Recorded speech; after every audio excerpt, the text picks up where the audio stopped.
السلام علیکم ورحمۃ اللہ وبرکاتہ۔ اعوذ باللہ من الشیطان الرجیم۔ بسم اللہ الرحمن الرحیم۔ قال انہ یقول بقرة لا ذلول تثير الأرض ولا تسقي الحرث مسلمة لا شية فيها قالوا الآن جئت بالحق فذبحوها وما كادوا يفعلون۔ صدق اللہ العلی العظیم۔ اللہم صلی علی سیدنا ومولانا محمد النبی الأمی وعلى آلہ واصحابہ وبارک وسلم وصلی علیہ۔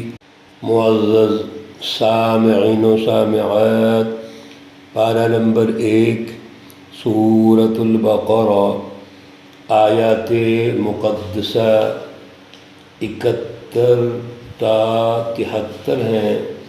اللہ رب العزت ان آیات کا فہم اور شعور عطا فرمائیں اور عمل کی توفیق اور صلاحیت عطا فرمائیں۔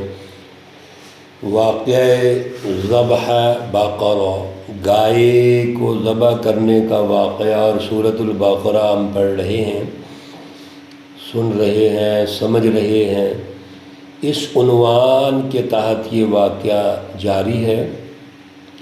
حضرت موسیٰ علیہ السلام قوم کو اللہ کا حکم سناتے ہیں کہ گائے ذبح کرو۔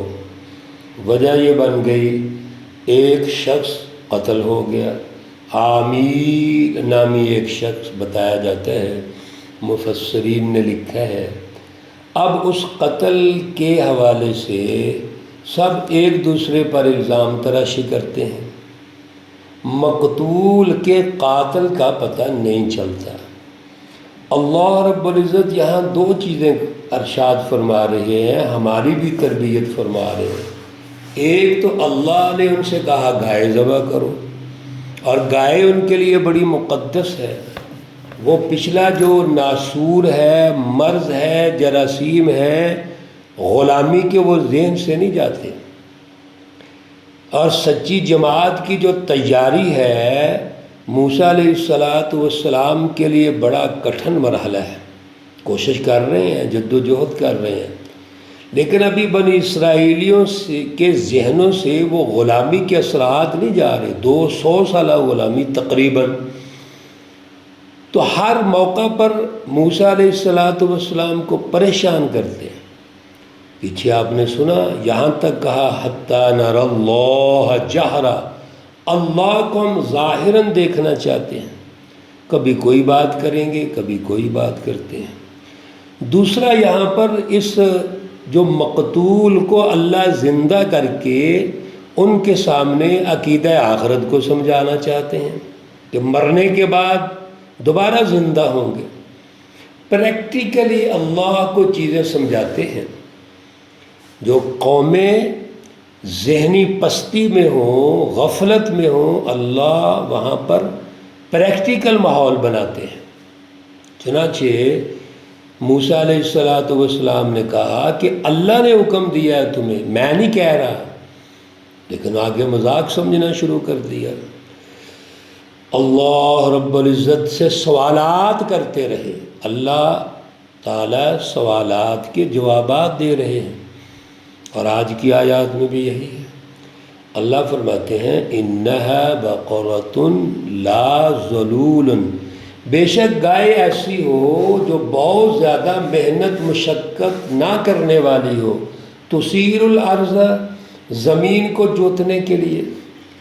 زرعی زمینیں تھیں، اور مصری جو تاریخ ہے اس میں زراعت کی تو بڑی اہمیت ہے۔ اور اس وقت بیل گائے ان کے ذریعے سے کاشتکاری ہوتی تھی، زمین سے پانی نکال کر شراب کیا جاتا تھا۔ تو اللہ رب العزت نے فرمایا کہ پچھلے جو اوصاف آپ کے سامنے آ چکے ہیں اور مزید تم سوال کرتے ہو، لہذا گائے اس طرح کی نہیں ہونی چاہیے کہ بہت زیادہ محنت و مشقت اس سے لی گئی ہو، ولا تسقی الحرث، اور نہ ہی زمین کو سیراب کرنے کے لیے، کھیتی کو سیراب کرنے کے لیے اس کو زیادہ استعمال کیا گیا ہو۔ اور ایک اور کڑی شرط لگا دی، مسلمتن، صحیح سالم ہونی چاہیے۔ صحیح سالم کیسی ہو؟ لا شیۃ فیہا، اس میں ذرہ بر کوئی داغ نہیں ہونا چاہیے، کوئی دبا بھی نہ ہو۔ اب بتائیے میرے عزیزو کیا پیچھے رہ گیا؟ اللہ رب العزت نے جب یہ شرائط لگا دیں تو کہنے لگے کہنے لگے الآن جئت بالحق، اب تو حق لے کر آیا، صاف بات اب پتہ چل۔ یہاں حق سے مراد کیا ہے کہ ہمیں اب پتہ چل گیا کہ گائے کیسی ہونی چاہیے۔ ایک شخص تھا، اس نے اس طرح کی گائے پالی ہوئی تھی، تلاش کی، انہوں نے خریدی پھر، اور خرید کر فذبحوها، پس انہوں نے اس گائے کو ذبح کر دیا، وما كادوا يفعلون، لیکن وہ ایسے کرنے والے نہیں تھے۔ اللہ خود ارشاد فرما رہے ہیں، گائے کو ذبح تو کر دیا لیکن ان کا پروگرام نہیں تھا۔ کیوں؟ سوالات پہ سوالات کر رہے ہیں۔ میرے عزیزو، کچھ سوالات ہوتے ہیں اپنے ہدف کو، ٹارگٹ کو، ذمہ داری کو سمجھنے کے لیے، اس کی پلاننگ کے لیے کوئی رکاوٹیں آ گئیں، آپ سوالات کریں۔ اللہ رب العزت بھی اس کو برا نہیں سمجھتے، اور سچی جماعت کی تشکیل میں بھی ضروری ہے۔ اسی طرح ارتقائی مراحل میں قومیں سوالات کر سکتی ہیں، اور کچھ سوالات وہ ہیں کہ کام کرنا نہیں چاہتے، سستی، غفلت، خواب غفلت میں ہے، اور جب محنت اور مشقت کے کام کے لیے کہا جاتا ہے تو لیت و لال سے کام لیتے ہیں، اصل میں کام کرنا نہیں چاہتے۔ یہ ہے وہ انداز جو اللہ رب العزت ان کے ذریعے ہماری بھی تربیت فرما رہے ہیں۔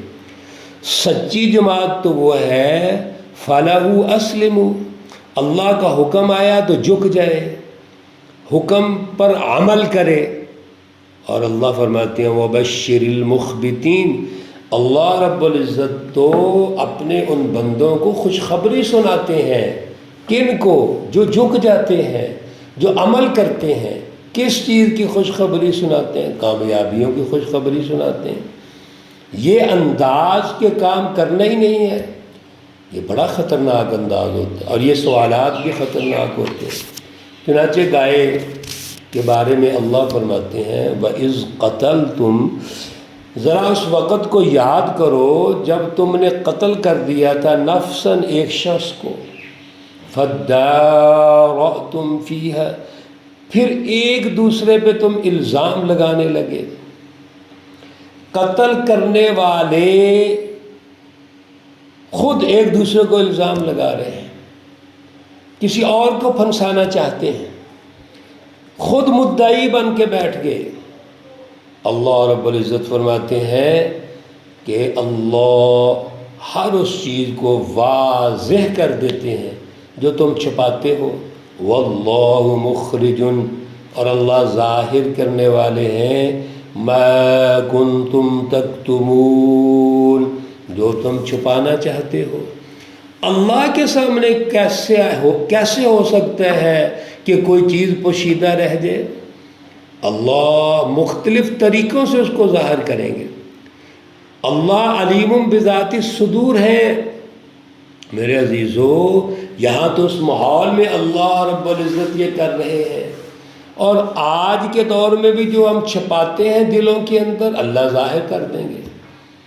مختلف طریقوں سے ظاہر ہو جاتا ہے، اور اگر دنیا میں یاد رکھو نہ بھی ظاہر ہوا تو قیامت کے دن اللہ ظاہر کر دیں گے، جو یوم الدین ہوگا، یوم الحساب ہوگا۔ اللہ نے فرمایا وَقُلْنَا اضْرِبُوهُ بِبَعْضِهَا، پس ہم نے کہا اس گائے کے ایک حصے کو اس مقتول کو لگاؤ۔ گائے ذبح ہو گئی، اس کا ایک حصہ لو، کوئی بھی حصہ ہو سکتا ہے، مفسرین نے مختلف لکھے ہیں، لیکن ایک حصہ اس کو لگائیں۔ آگے اللہ نے بڑی خوبصورت تربیت فرمائی، ارشاد فرمایا كَذَلِكَ، اسی طرح یحیی اللہ الموت، اللہ مردوں کو زندہ کرتا ہے۔ اللہ رب العزت نے گفتگو کو شارٹ کر کے، مختصر کر کے اہم اصول ارشاد فرما دیا کہ جس طرح اس مقتول کو اللہ نے زندہ کیا ہے، اللہ مردوں کو ایسے زندہ کرے گا۔ یہ جو تم کہتے ہیں مردے کیسے زندہ ہوں گے، جو قبر میں چلے گئے وہ کیسے اٹھیں گے، تو کیا ایک مقتول مرا ہوا شخص تمہارے سامنے ہے تو اللہ نے اس کو زندہ کر دیا ہے نا، تو کیا وہ اللہ قبروں سے زندہ کر کے نہیں اٹھا سکتا؟ وَيُرِيكُمْ آيَاتِهِ، اور اللہ اپنی نشانیاں، اپنی قدرتیں دکھلاتا ہے تمہیں۔ کیوں؟ سنو، بڑا اہم جملہ، لَعَلَّكُمْ تَعْقِلُونَ، تاکہ تم عقل حاصل کر لو۔ سارے واقعہ کا نتیجہ کیا ہے؟ عقل و شعور۔ اور میرے عزیزو، عقل و شعور وہی کرے گا جو غور و فکر کرے گا، اس کو عقل ملے گی، شعور ملے گا، فہم حاصل ہوگا جو ان واقعات پر غور و فکر کرے گا، سن کر آگے نہیں نکل جائے گا۔ یہ واقعہ سن کر یہ سمجھے کہ یہ بنی اسرائیل کے لیے تھے بس بات ختم، نہیں، یہ سچی تاریخ ہے، اور قومیں سچی تاریخ سے سبق لیتی ہیں، حال کو مینج کرتی ہیں، مستقبل کو ترقی دیتی ہیں۔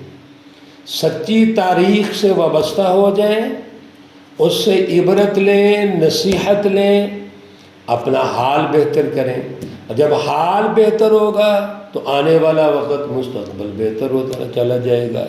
ارتقائی مراحل ہیں انسانی زندگی کے۔ اللہ رب العزت سبحان اللہ ہمیں کس طرح تربیت دے رہے ہیں۔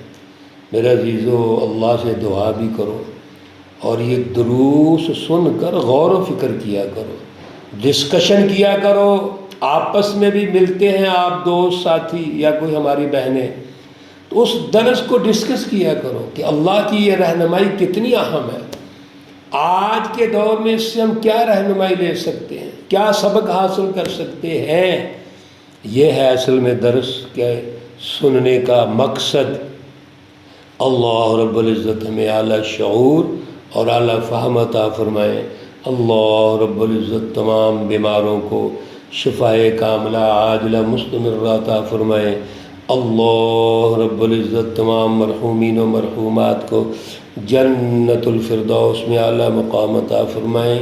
ربنا تقبل منا انك انت السميع العليم وتب علينا انك انت التواب الرحيم، وصلى الله تعالى على النبي الأمي محمد وعلى آله وأصحابه أجمعين برحمتك يا أرحم الراحمين۔